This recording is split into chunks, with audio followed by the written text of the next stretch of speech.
Hello everyone and welcome to this tutorial. Today I'm going to show you how to add your events to a grid calendar using views. Here's an example of one of our agency partners that uses the grid calendar to display a list of event nodes for the month. All of the calendar events are clickable and will take the user to the event node to get more information about the event.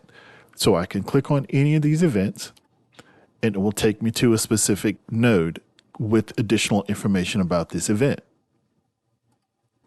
On the right-hand side of the calendar, you will see the available calendar display options that your users will be able to toggle between to view your calendar events. You can also set one of these displays as your default when your user visits the page.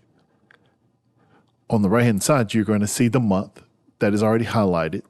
This is the most preferred default display used by agencies as it gives the users a high-level view of the monthly events. The day calendar can be used if you have several events on the same day that you want to highlight. The user can also view all the daily events by clicking on the day on the calendar. So they may not want to use this display as your default. So for example, I go back to this monthly grid. So like if I click on the number 15th for March 15th, it will provide the same display. The list calendar will display a list of all of the events in a list format for the entire year. Now, this is a unique view that you can use if you want to give your user a sense of all the events that are going to occur for this particular calendar year. Now, what we haven't shown you is the weekly calendar. In this example, they chose not to display that, and that just displays the events for a particular week. Now, on the left-hand side of the calendar, you will see a less than and a greater than arrows, which allows you to view previous or upcoming months of events. So we could click the greater than arrow, which is kind of like your next button, and just go forward to events that are upcoming. You can click the back button to go backwards to see previous events because they could have attached additional artifacts to one of the events that you may want to go back and review, or just simply just to get a sense of what has happened in the previous months. If you want to go back to the current month, you could just simply click the Today button. There are 3 requirements before creating your calendar view. You must have a website manager role, as this is the only role that has the necessary permissions to create or edit a view. You'll need to add terms to the event terms or event type vocabulary. We'll reference these terms from one of these vocabularies later in our view. Associate the new terms to the event nodes that you want to appear on the calendar so we can easily filter the events. Now that we've discussed the prerequisites in creating your calendar, let's get started creating your grid calendar using views. From the administration bar, hover over Structure, then click Views. We want to scroll down until we see the default full calendar events view. This default view is a template and is used as a starting point to save you some time. So you only need to make minor changes to build your custom calendar. Do not edit or make any changes to the default view because it will be overwritten during our feature push cycles. Next to the gray Edit button on the right-hand side, click the drop-down button and click Duplicate. Now this will create our new custom calendar. From here, you can name this view whatever you choose. One of the things I usually advise our agency partners is to add the word custom in front so it can easily be distinguished from the default. Now we will need to change the title in the view name field to read Custom Calendar of Events. So I'll place my cursor in this field and I just simply remove this duplicate and then just name this Custom Full Calendar of Events. Next to the view name field, you will need to edit the machine name. If you fail to change this machine name, you will get an error when you click the duplicate button. So over on the right hand side, we want to go ahead and click this edit link. And we want to just change this name to Custom Full Calendar Events, leaving in the underscores and lowercase. Now we're going to go ahead and click the duplicate button. And now you see the view display. Next, we will make some modifications to ensure we can further distinguish our custom grid calendar view. On the left-hand side of the view, next to the display name heading, click the blue link named Default Full Calendar. In the administrative name field, we're going to name this something more specific called Community Events. We're going to create a view that lists all of the event nodes that are tagged community events.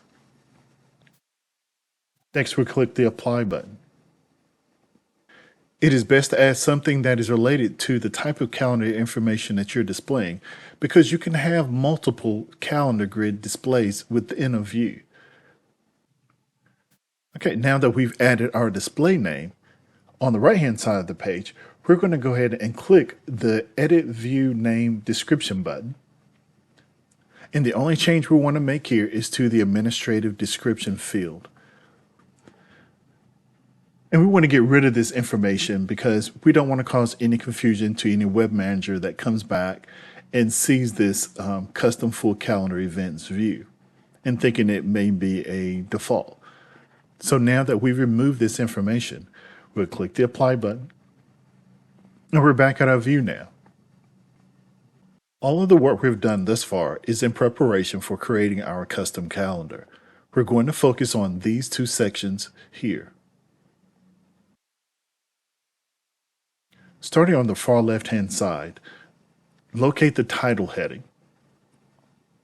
In the title field, there is a link called Calendar of Events. Click this link, and we want to change this title. And since we've already determined that we're going to create a list of community events, we're going to also call this community events as well. And again, you can certainly change this name to something else, but since this is a view of community events, this is the title that will appear on your page when we complete this calendar. Once we've added the name to the title field, we'll click the Apply button. Okay, and so just below the title field is the Format field. Under the Format heading section, click the Settings link. Most of this information will remain the same as it has already been configured for you, but we're going to take a look at the display toggle. Click the display toggle. Starting at the display toggles, we're going to leave all of this information as the default. This is going to list out the month, the week, the day, and the year buttons on the right-hand side of the calendar. Scrolling a little bit further is the default view. You can have it appear as the month, the week, the day, or the year. The typical default view is month, so we'll leave it there. We're not going to make any changes to the first day. We're going to leave it as is. The start time and end time, we're going to leave it as is as well. And we're going to just scroll down to the limits, the number of events.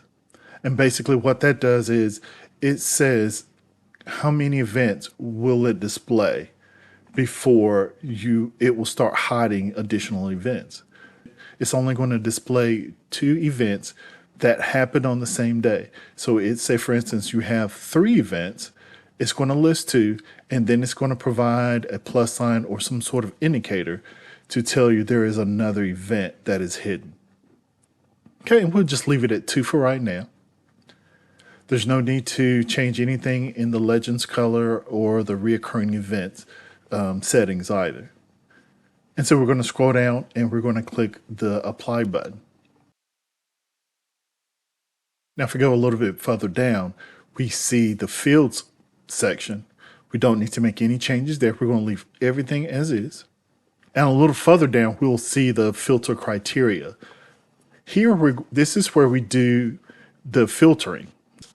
Since we know that we want to list all of the terms that are related to community events, I know that's already an event type, so I'll need to add that field to this filter criteria area.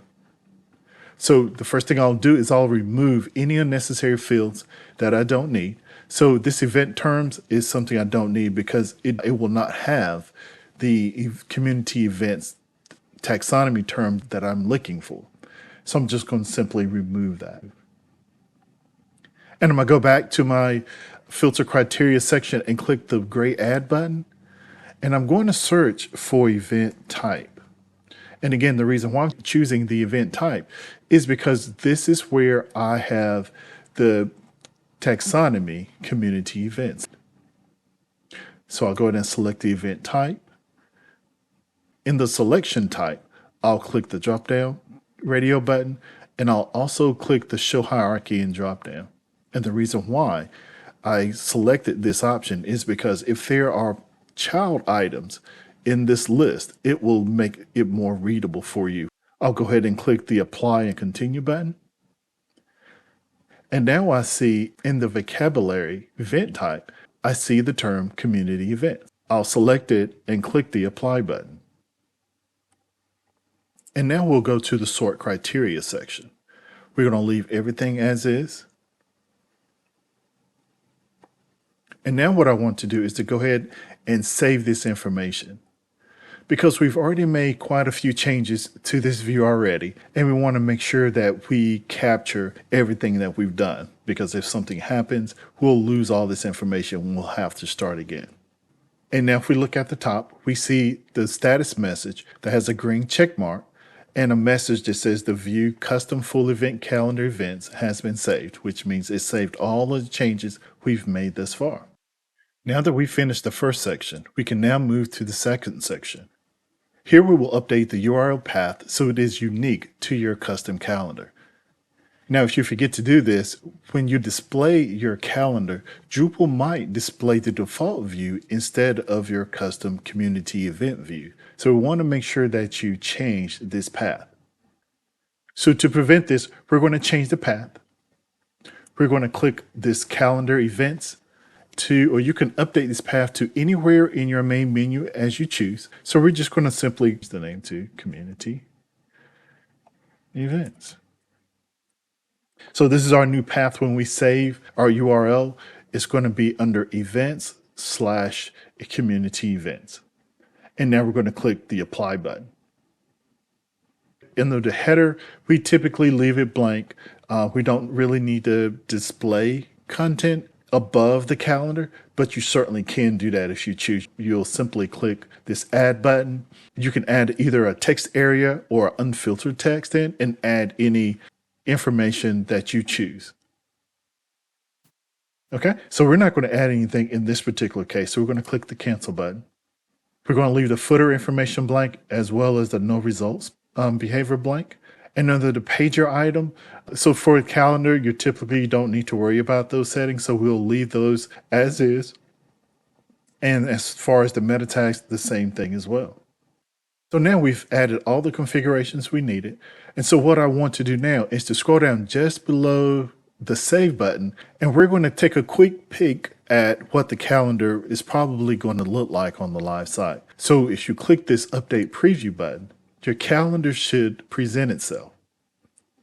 And so everything looks good for right now. And you see where we have multiple events on the same day. It displayed the first, and then it gives us some indicator that there are 2 more events that you need to now click on. But we're not going to do that here, and we'll just simply click off the X there.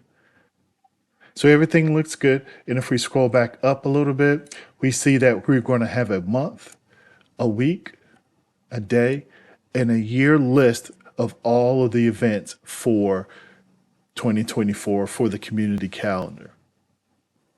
So now that we made all the needed modifications, we're going to click our save button to save the remaining changes that we just made, and right click on view community events, and we're going to open it in a new tab. And now you see our built calendar. This is the title that we added called community events.